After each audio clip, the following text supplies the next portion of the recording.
The Railway to Kakia, 9211. By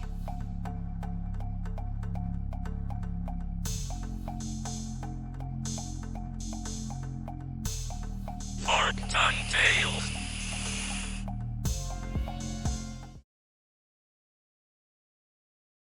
I believe the term for you two is urban explorer? The two of them looked at each other and smiled. They started to approach him slowly, making friendly gestures with their body language. Yes, Cara said.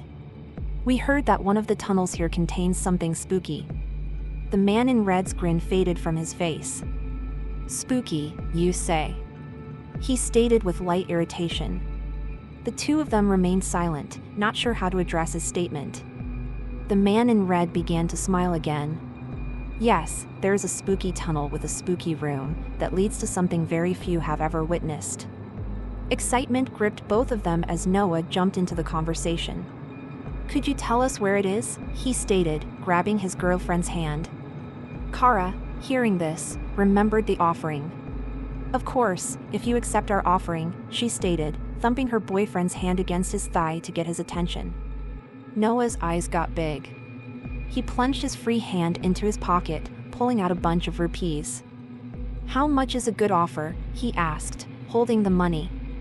The man in red looked at the money, then back at him. He sneered at the folded bills, turning his side to the two of them. I have no need for money. Cara took a light step forward.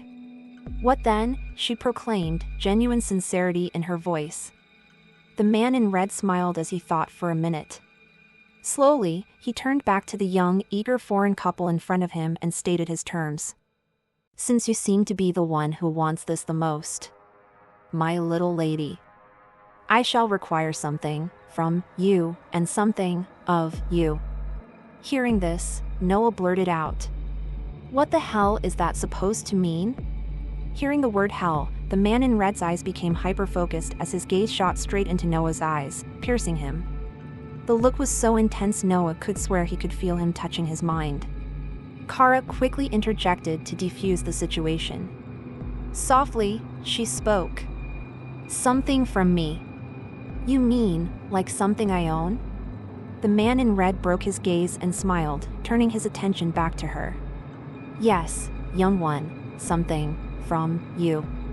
Cara thought about it for a second, thinking, I could give him my hoodie.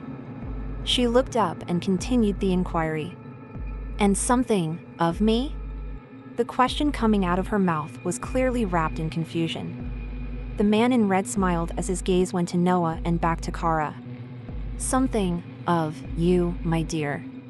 Simple, easy, and nothing you would miss. Perhaps a lock of your hair? Hearing this, Noah felt a sudden rage as his protective instincts swarmed his body. He took a step forward, releasing her hand and balling his fist. Cara quickly stepped in front of him, looking him right in the eyes. What are you doing? She whispered while grabbing his shirt to get his attention. Noah looked bewildered with her question. What do you mean? He proclaimed. I'm going to beat his ass. Cara just scowled at him. Why on earth would you do that? He's clearly a holy man or something. Besides, it's just a lock of hair and a sweater. What's the big deal? Noah looked shocked at her reply. He aggressively whispered back to her. What do you mean, what's the big deal? It's so personal. Cara, hearing this, understood her boyfriend's frustration and loosened her grip on his shirt. She lightly placed her palms on his chest and very softly began to explain. Look, we don't have much money and we went all in on this video. We need this footage, otherwise we're broke. You'll have to take that job as a truck driver and I'll have to. Hesitation gripped her mouth at the thought she was about to express. She reluctantly continued. I'll have to do an OnlyFans. Noah's eyes filled with anger, beginning to puff up again.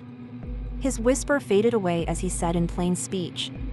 No way are you going to have to do something like that. Cara quickly interjected, placing her hands on his face. Then let me give him a lock of my hair and a sweater. Noah thought about it for a second. Taking a deep breath, He lightly nodded and relaxed. Cara smiled as she gave him a kiss on the cheek and then whispered with no sound, "Thank you." Noah turned his attention back to the man in red as Cara turned with a cheerful disposition. "Okay, Mr. Man in Red, you got yourself a deal," she stated, excited to get this over with. "So how do we do this exactly? Have any scissors?" The man in red smiled, raising his hand up, holding a blade that seemed to materialize out of nowhere. "Just hold still," he stated, calm and resolute. Cara nodded her head, acknowledging the instructions, then lightly leaned in toward him. He reached up, taking the tip of her long brown hair, placing the sharp side of the blade underneath it. His eyes then poured deep into hers as he stated one last time, "Are you sure you are offering something of you?" Cara was puzzled at the intensity of the question. "It's only hair," she thought to herself. "Yeah, of course." Literally as the words left her mouth, he whisked the knife up, cutting loose a 1-inch lock from the tip of her hair.